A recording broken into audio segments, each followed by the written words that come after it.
Doctor Babasaheb Ambedkar आणि त्यांच्या नेतृत्वाखालील संविधान समितीने तयार केलेल्या भारतीय राज्यघटनेचा मसुदा 26 नोव्हेंबर 1949 रोजी स्वीकारण्यात आला। त्या पार्श्वभूमीवर संविधानाचं महत्त्व विशद करण्यासाठी मुंबई विद्यापीठाच्या विधी विभागाच्या सहाय्यक प्राध्यापिका डॉक्टर राजश्री वराडी आज आपल्या स्टुडिओमध्ये आल्यात। नमस्कार। नमस्ते। 9:30च्या बातमीपत्रात आपलं स्वागत। भारतीय संविधान दिन आज आपण सर्वत्र देशभर साजरा करतोय। ह्या दिनाचं महत्त्व कसं विशद करता येईल आपल्याला? सर्वप्रथम सर्व नागरिकांना मी भारतीय संविधान दिनाच्या शुभेच्छा देते।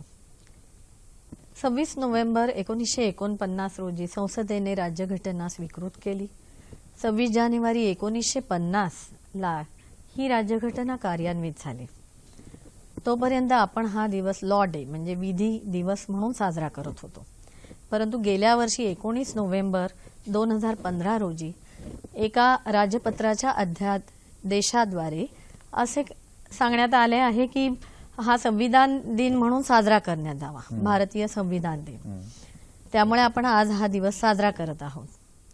आपले संविधान हे सर्वात मोठे संविधान आहे, कारण त्याच्यात 22 भागात 395 कलमे नमूद केली आहेत, ज्यामध्ये या देशाच्या नागरिकाचा सर्वांगीण विकास होण्यासाठी मूलभूत अधिकार आपल्याला प्राप्त करून देण्यात आले आहेत।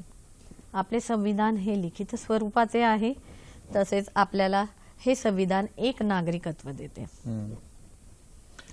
संविधानामध्ये देशवासियांचे जे मूलभूत अधिकार अंतर्भूत करण्यात आले त्या अधिकारांबद्दल सांगा ना। हे मूलभूत अधिकार म्हणजे विशेषतः कलम 14 ते 28 व कलम 32 ते 226 यांचा मी विशेष उल्लेख करू इच्छिते।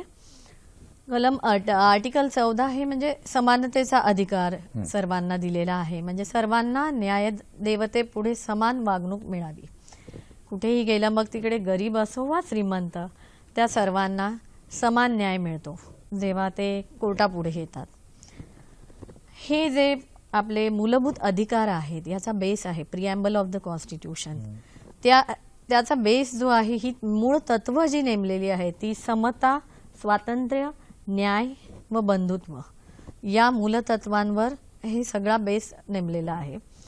समता म्हणजे कशी, तर राजकीय, आर्थिक, सामाजिक लोकांना सगळ्याच लेव्हलची समता प्रदान करण्यात आलेली आहे।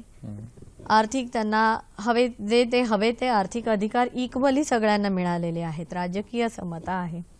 स्वातंत्र्य, धर्म स्वातंत्र्य, ते त्यांच्या धर्माची जोपासना त्यांच्या ठरलेल्या रीतिरिवाजाप्रमाणे करू शकतात। वैचारिक स्वातंत्र्य आहे, बोलण्याचे स्वातंत्र्य आहे, तुम्ही कुठेही जाल तर तुम्हाला देशामध्ये कुठेही फिरण्याचे स्वातंत्र्य आहे, तुम्हाला कोणीही अडवणार नाही तू इकडे का जातोय।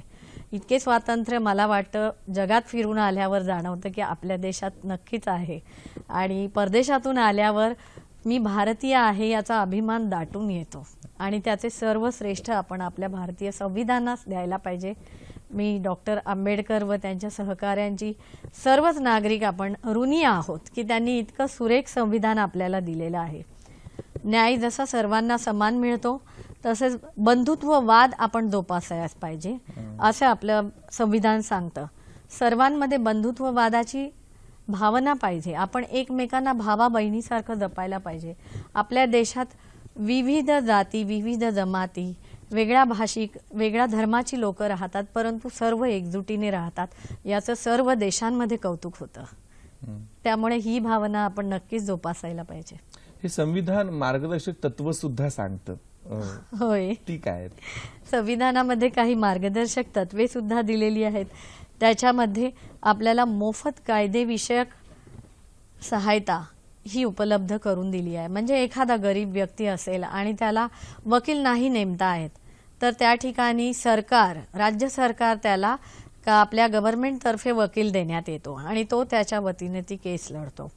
तसेच ही आपण कायदेविषयक सहायता ही लोकांपर्यंत पोहोचवण्यासाठी वेगळ्या वेगळ्या जिल्ह्यांमध्ये चर्चासत्र आयोजित केली जातात कोर्टांतर्फे, आणि लोकांना विविध कायद्यांची माहिती करून दिली जाते।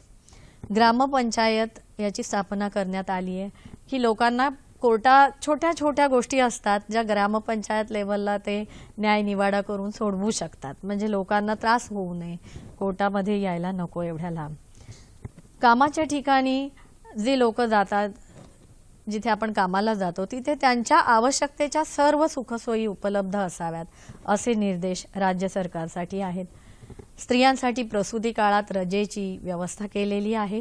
तसेच त्यांच्या बालसंगोपनाची, मुलांची काळजी घेण्यात यावी याचे सुद्धा एवढं निर्देश बारकाईने दिलेले आहेत. संविधान सांगतं सुश्रा. होय, हे आपण विचार करण्याची गोष्ट आहे आणि म्हणूनच कौतुक वाटतं की त्या काळात किती सुद्धा लहान या लहान गोष्टींचा सर्वांचा विचार लिहिताना हो केलाय. की लहान मुलांपासून स्त्रिया, वृद्ध, अपंग या सर्वांना समान अधिकार आणि ते कशा पद्धतीने त्यांनी अप्लाय करावेत याचे सुद्धा निर्देश आपल्याला याच्यातच मिळतात.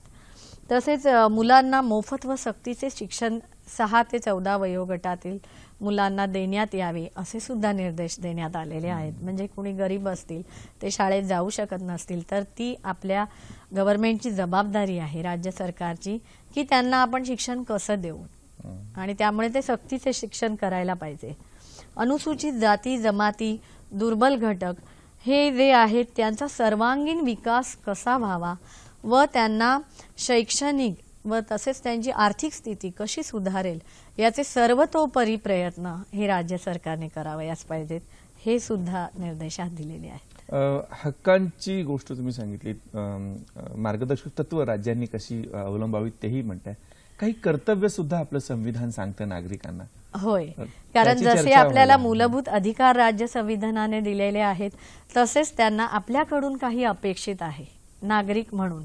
ती अपेक्षा अशी आहे की या पहिलं म्हणजे या संविधानाचा आपण आदर करावयासच पाहिजे. सर्व नागरिकांनी आपल्या संविधानाचा आदर करावयास पाहिजे. आपल्या राष्ट्रध्वजाचा व राष्ट्रगीताचा आदर करावयास पाहिजे. राष्ट्रगीताचा आदर म्हणजे मला असं म्हणायचं की आपल्याला हे सांगावयास लागू नये कुणाला की राष्ट्रगीत लागल्यावर उठून उभे राहा. जसे आपण पाहतो इतर देशांमध्ये जेव्हा ऑलिम्पिक गेम्स असतात आणि त्यांची राष्ट्रगीते लागतात, सर्व लोक एकाच वेळेस उभे राहतात.